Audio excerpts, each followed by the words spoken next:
Hey everyone, it's Dan with Dan Daily Finance here. I hope you are having a great day. Very excited to stream with you. Sorry I wasn't able to do it yesterday, but I am trying to get this up to 5 days a week eventually. But right now it's looking like 3 or 4 is kind of where I'm at. So, um, and the fact of the matter is I've just been super busy, but that's a good thing, right? So,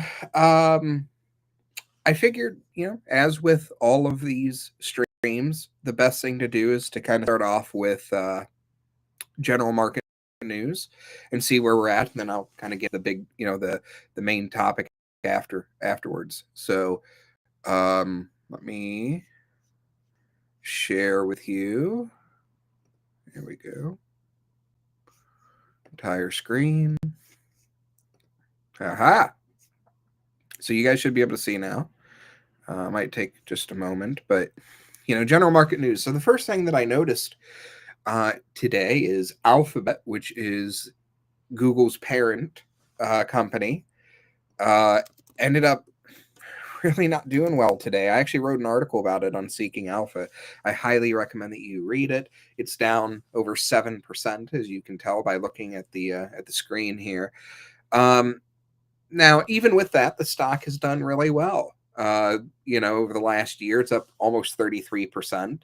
And in the last 5 years, it's up about 166%. So, um, honestly, their cloud computing business is just a true growth machine. It's not yet a cash cow, but its margins are improving drastically. And again, check out my article about it if you get the chance. It's the very most recent one published. It's Alphabet's plunge opens the door to a great opportunity for investors. In short, I think the stock is undervalued.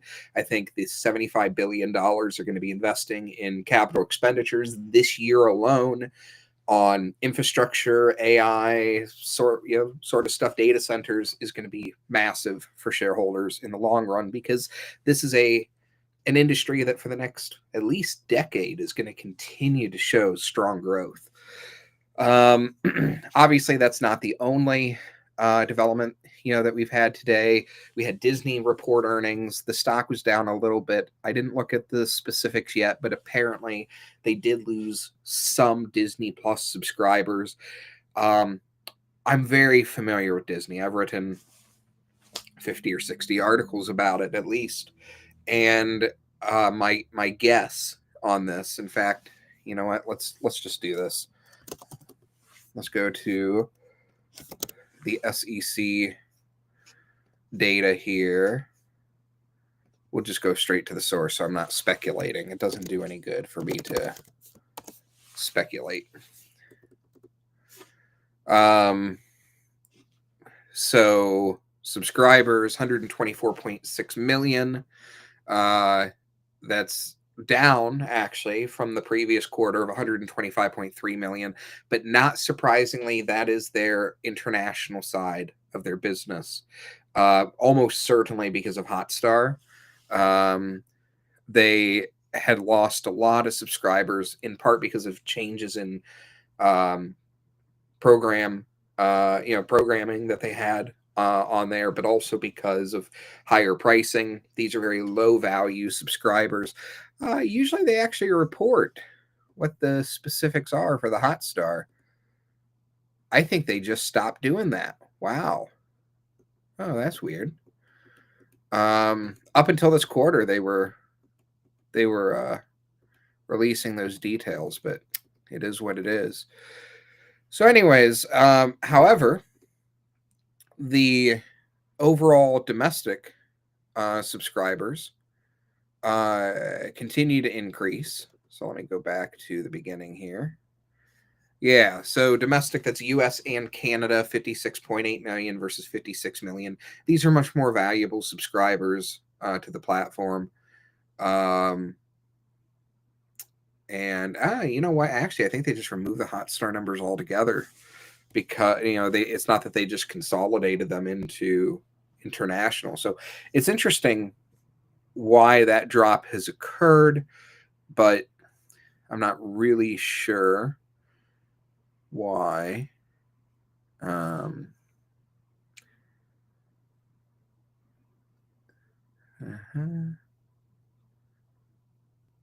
Yeah. Okay.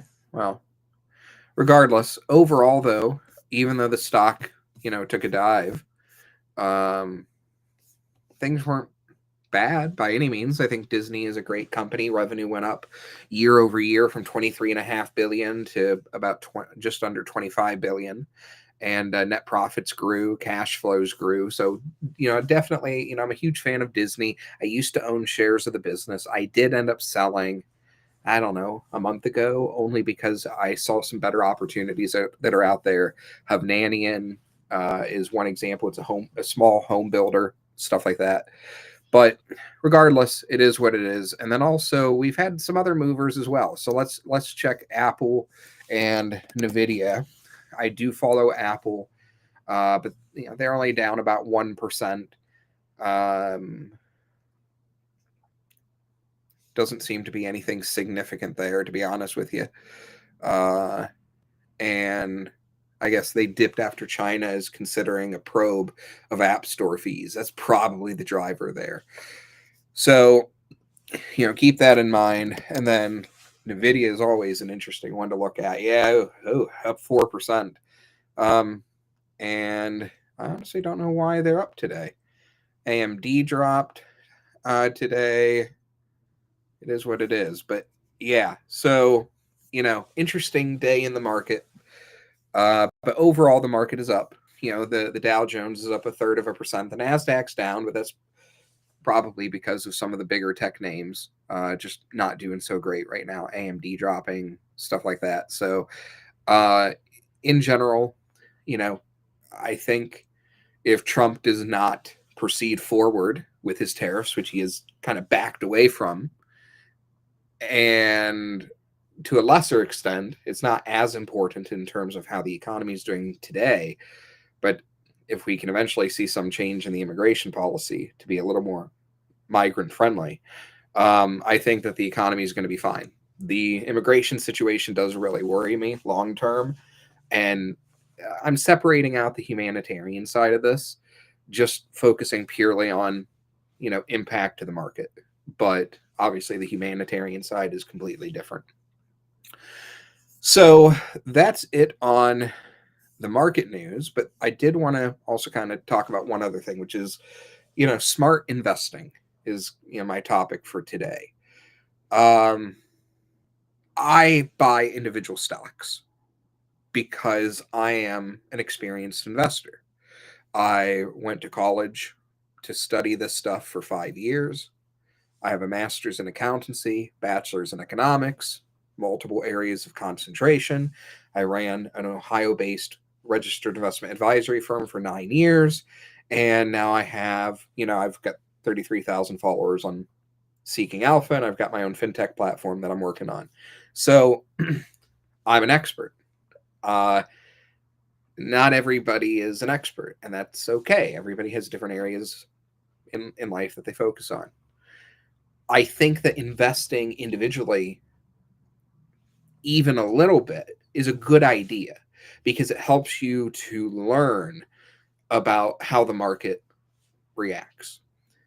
How the market creates wealth and all of that. But if you're not, especially if you're not experienced, diversification is really important. I have a very hyper concentrated portfolio. I have at any given time no more than 10 holdings in my portfolio, but that's not for everyone.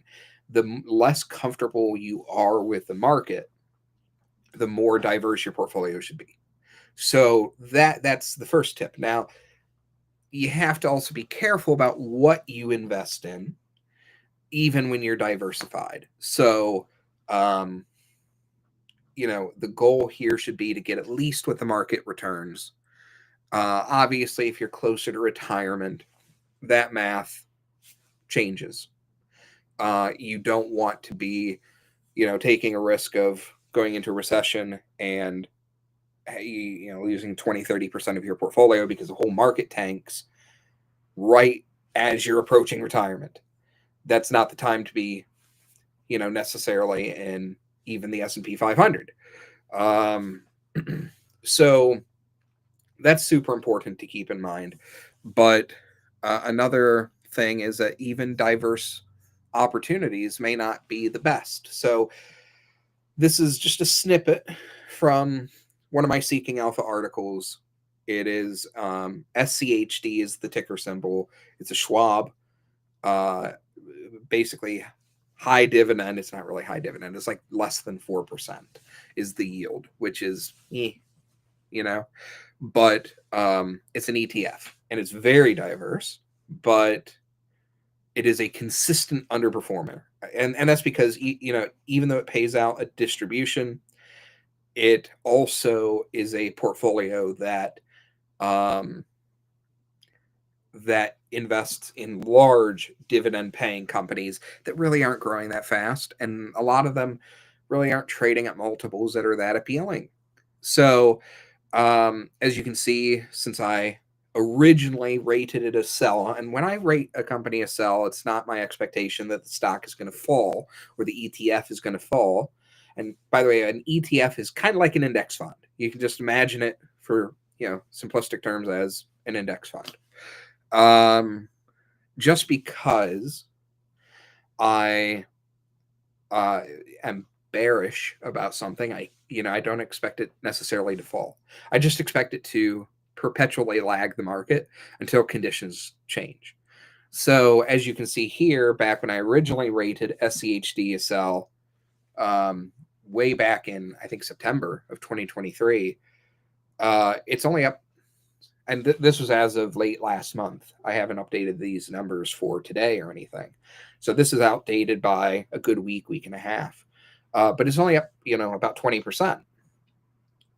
But if you compare that to everything else, the S&P 500, the NASDAQ, even the Dow Jones, it is a loser. And you can see this over almost any time period. Now, people say, well, there's the safety because of the distribution that you get and because these are big, high quality companies. Yeah, okay, sure, maybe in some circumstances, but that's not always the case. When COVID came and the whole floor fell out, the bottom fell out for the market, it performed, I guess, a little better than the Dow Jones and the S&P, but it actually underperformed the NASDAQ, which is weird because during times of crisis, you would expect the high priced tech stocks to underperform, and that's usually the case. So this was kind of a weird, situation, but that's the most recent big drop that the market saw, but it doesn't make sense to own it. So be careful when you are talking about, I'm diversified. You don't want to have money in something that is going to continue to underperform the market unless you got a really good reason. And there's better alternatives out there. If your objective is to get yield, get, MLPs, which are mostly pipelines, get REITs, which are real estate investment trusts, BDCs, which are business development companies that usually invest in small private companies that need capital, either through debt or through equity. Those often, all of those options tend to have better yield if your goal is to get an income, and many of those are diverse portfolios as well. Now, it is okay not to knock it out of the park. If you're not investing in individual companies, you can't expect to knock it out of the park unless you're taking risk with some sort of leveraged ETF or something. But again, that's for somebody who's more sophisticated. For those who maybe are newer to investing or who don't feel comfortable accepting risk, significant, I don't know if I'd say significant, but accepting risk, investing in an index fund or something that tracks the S&P 500, which is a list of the 500 largest publicly traded companies. That could be a good option, or an ETF that maybe perhaps tracks the S&P 500. And a big reason why it's okay to do this is because a lot of retail investors, these are people who buy and sell stock individually, especially those who are not professional, they lose money. The most generous estimate that I found was that over 70% of them lose money in any given year. Some estimates put that at over 90%, by the way. So it's not really good for a lot of people to do individual stocks, but that doesn't mean that you can't outperform the market by putting your money into individual stocks. You can, but you should know what you're doing, and you should get a lot of experience doing it before you put a lot of your money toward it. And I'll give you an example though. The top 5% of retail investors get about 75% of the profits, and these are the people who really either A, get lucky, B, take a lot of risk, or C, they do have a lot of experience in the market. So, keep that in mind. Now, there's another solution that I can present to you, which I would highly recommend. Well, actually, a couple resources as well, but hold on. One of these is Echo Investing, and I can't say all the details yet, so I apologize, but we're going to be coming out with more. The short version, or I guess the censored version of this is, this is a platform where you'll be able to connect an existing broker and eventually later this year create your own brokerage account and fund it. So it's up to you. You can do one or the other, and you can allocate you can benefit from the expertise of experienced, knowledgeable investors. So, I highly recommend it. Check out our website. Go to echoinvesting.io. You can sign up for our wait list. In the coming weeks, we're going to have a soft launch for this where you can download a version of the app and connect your existing portfolio. We're going to be coming out with more details between now and then. We're really excited about where we are and what we have to offer. And eventually, I'm going to be doing a demo that we'll walk you through the app, but that's not going to be until we're either live or pretty darn close to live. And like I said, 2 to 3 weeks. Let's say that. Obviously, there are other resources out there as well that you can and should benefit from. My favorite would be Seeking Alpha. Check out my own articles. Here, let's go here.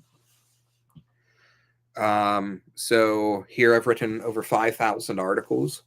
You can find a little bit of info about me, and you can see what I've written. My most recent article that just came out earlier today is about Dana, which is a company that is trading in the parts construction space for the trucking industry. But I write about a wide array of companies. You can see my article about Alphabet, which is Google's parent, CoreCivic, which is a prison stock, Civio Corp, which I think is a really, really interesting business. So there's also my marketplace on here where you can, right now I focus on the oil and gas space, specifically exploration and production companies. I'm probably going to be doing some rebranding on that at some point, but right now that's where we're at. But it's not just what I'm working on. There's also a lot of other really great analysts on here that you can read content from. So, you can see, oh my gosh, all of these except for the last one right now is about Google. Wow. Okay. That's very uncommon, by the way. But Seeking Alpha is it's because Google plummeted today, and that's why. But a lot of these are really great analysts, great work that they do. I can't recommend them enough. So I would definitely come here. You can read some of this stuff for free. There's a paywall at some point. I don't remember exactly how much you can access for free, but there is a paywall, and then at that point you're going to have to pay. But definitely worthwhile. And yeah. In addition to that, one last, I guess, final thing I'd like to mention here is gambling. So the problem with the market is a lot of people treat it like buying lottery tickets, or going to the casino or something like that. And you can treat it that way, and you can make a lot of money doing that. if you're lucky. I don't like luck, or I don't like relying on luck. I love being lucky, but the other, kind of problem here is that when people pair up this reputation that the market has for being a casino with this idea that, or with the fact that they are not themselves experts in the market, you end up with a lot of people losing a lot of money. Hence the most retail investors lose money thing. And a lot of that money is lost on a few different types of things. Cryptocurrency. People will say that they love cryptocurrency. They'll swear up and down that it's the best thing in the world. And there have been people who have made a lot of money on it. But it's really not worth anything. Bitcoin has no fundamental value to it, or very little, very, very little fundamental value. Certainly not enough to make it worth $100,000. It is a case of playing the bigger fool. And if you're going to put a large amount of your money in there, just don't do it. That would be my recommendation. I'm not saying you can't or shouldn't put anything in. If you want to put in a small chunk of money, 3%, 5%, something that you're comfortable losing, do it. That's fine. I never think that there's a problem with playing around a little bit in the market, with some speculative stuff. I do it too from time to time. I don't do crypto. I own a little bit of Doge and Bitcoin, and I mean a little bit. It's less than $100 of each, only because my developers have needed me to do that for testing our app. But I don't own it for investment purposes. I don't do anything with it other than that. Options. These are something that are a legitimate investment vehicle, but they carry significant risk, because when you buy an option, you end up, in most cases, either making a lot of money or losing everything that you put into it. I keep 5 to 10%. Lately, it's been closer to 10% of my portfolio in options, but these are always longer term options, or almost always. Last week, for the first time ever, I bought some short term puts, and I made it was a small amount of money that I put in, and I made like a 40% return when Trump announced for sure that he was initially going to go through with his tariffs. But those are very risky. They can be part of a good, broader investment strategy to protect yourself against, upswings or downswings and stuff that you don't want to see an upswing or downswing in. For instance, you buy a put option. I bought some puts to cover my position in Goodyear Tire and Rubber last week. That's the one that was short term. It expired, or will expire in February, or on February 21st.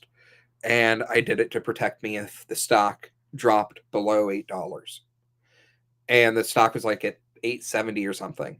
So when the market plunged on Monday, I made a small, the dollar amount was small, but the percentage was huge, profit, because the stock fell, and I ended up selling out. So what the price is now, I don't know. I haven't looked at it, but you can use that to protect yourself, but it again, if you don't know what you're doing, it's risky. Penny stocks is another example. These are companies that often have very poor regulatory oversight. They often have fundamentals that are not stable. There are always exceptions to this, by the way. You can sometimes find some really great penny stocks that will achieve great upside. I've done it before. So, but you just, you got to be careful there. Again, I'm not going to say don't gamble any of your money, but I certainly wouldn't put a good chunk of your money in any of this kind of stuff. So just keep that in mind. So other than that, guys, I didn't have anything else for you today. I hope you enjoyed the stream. I would love to hear your feedback. Please follow me. Please smash that like button, and make a comment, or whatever. you want to do, and I'm looking forward to next time. Thank you so much.